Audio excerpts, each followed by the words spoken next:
That is you. That is you. That no one can do it for you but you. And even though you face disappointments, even though you will experience some setbacks, it goes with the territory. You must understand that. And repeat out to me, please. Let's say this together. It's not over until I win. And I'm saying to you, what if all of us took that attitude after we face a rejection and a no, or we have a meeting and no one shows up, or somebody say, you can count on me, and they don't come through? What if we have that kind of attitude? The car's repossessed. Nobody believes in you. You've lost again and again and again. The lights are cut off, but you're still looking at your dream, reviewing it every day, and say to yourself, it's not over until I win. Be strong and very courageous. Be strong and very courageous. Be strong and be of good courage. Be strong and possess the land. Because God knows that for what you're going to do, it is not by outer strength. You understand? You understand. It's inner strength. So my fourth point is you got to have inner strength for this fight. It's not your outer strength. It's not by might, nor by power, but by my spirit, saith the Lord. So you got to have that gut strength, that belly strength, that devil-defying come hell or high water strength, that roll me out in front of them and I'll preach from a chair strength, that tenacity to take a licking and keep on ticking, that inner strength that when I can't do as I would, I'm going to do as I can, but I'm not going to stop doing to the best of my ability. Be strong! Strong, strong, strong, strong. So, ladies and gentlemen, if you want to make your dream become reality, the people that are running at their dreams know that it's possible that you can live your dream, that it's necessary, that you're relentless, that you have a plan of action, that you are creative. The people that are living their dream are finding winners to attach themselves to.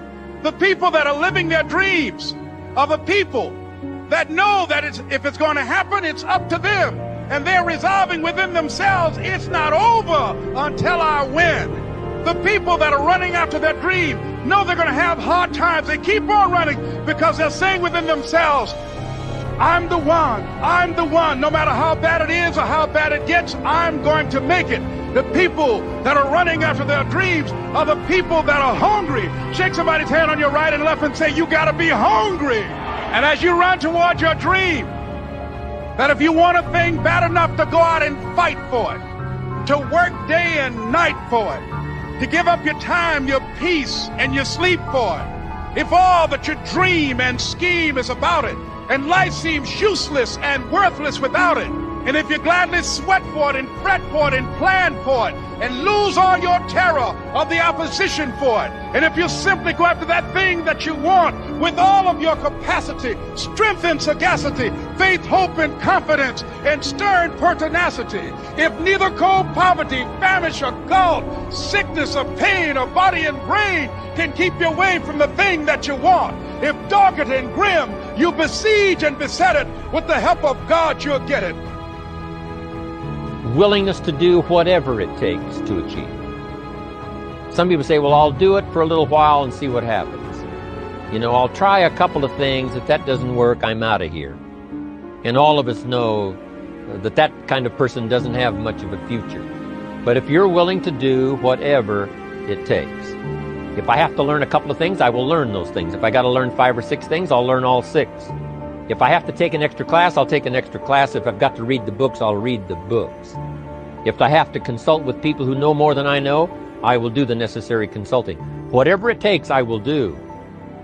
That starts to develop unbelievable self-confidence. Self-confidence also comes from the ability to rise above your circumstances, to rise above what happens, the petty little things, the discouraging things that would sink everyone else's ship except yours, that would cause someone else to quit early in the day, but you keep going. That kind of willingness to overcome all circumstances Whether it's the little challenges or the big challenges, if you're willing to do that, I promise you, this kind of power will work for you, and in you, the variable, it'll make a difference. Wanting to excel in all of the skills and settling for nothing less than an outstanding performance. If you're willing to be the best in your field, if you're willing to demand of yourself excellence in skills, to be the best that you can possibly be. In the training, do the best you possibly can. In doing a workshop, do the best you possibly can. Developing the skills of using your personality, developing the skills of language, developing the skills of influence, developing the skills of organizing. If you're willing to be an expert in all of the skills, and not only make a handsome living, not only make a lot of money, but if you would so desire and if it would be your purpose, a chance to make your fortune. Bend but not break. Courage mounts up, and then sometimes we have the doubts that creep in, and we reach a little deeper to find that courage that overcomes our doubts and our fears. But as long as it stays, as long as in the end there it is to serve you, the courage to do what you didn't think you could do, the courage to step into territory that might be a little unfamiliar, the courage to talk to somebody you don't know, the courage to attempt conducting a meeting, the courage to give your first testimonial, the courage to solve problems you couldn't solve before, that kind of courage. The courage to stand up when it's sort of dark in your corner, the courage to do it when it isn't going your way seemingly, the courage to try to have a good day in the midst of a bad day, that kind of courage. Wavering a little at times, yes, because we all have doubts that attack us. We all have small fears that creep in. That is the nature of life. But that's what faith is all about. That's what courage is all about. To serve us when our doubts will not serve us well. Faith to overcome fear and courage to overcome our doubts. We have put so much focus on teaching you to be good seed that we haven't taught you the power of good soil. And so when we come to soil issues, the seed ignores the soil. We flick the channel. That has nothing to do with me. We close our eyes because we have been taught to be good seed. Look at you and look at your environment. Have you been positioned to flourish? Positioning has a lot to do with flourishing. You can have good seed, but if you've been in bad soil, people who hated you, environments that denied you, education that underserved you, communities that limited you, mentalities that poisoned you. Oh, do you hear what I'm saying? If your soil wasn't right, it doesn't mean that you're not right, but if your soil wasn't right, it's going to affect how you root and how you grow. And you might grow a little bit. The Bible says you can grow for a while, but then the thorns will choke you out, or the rocks will not have enough soil for your roots to grow. Are you blaming God for something you ought to be blaming the soil for? You cannot take a peach seed and plant it in a teaspoon of dirt and expect it to grow. Though the teaspoon of the dirt is the same size as the peach seed, it will not grow.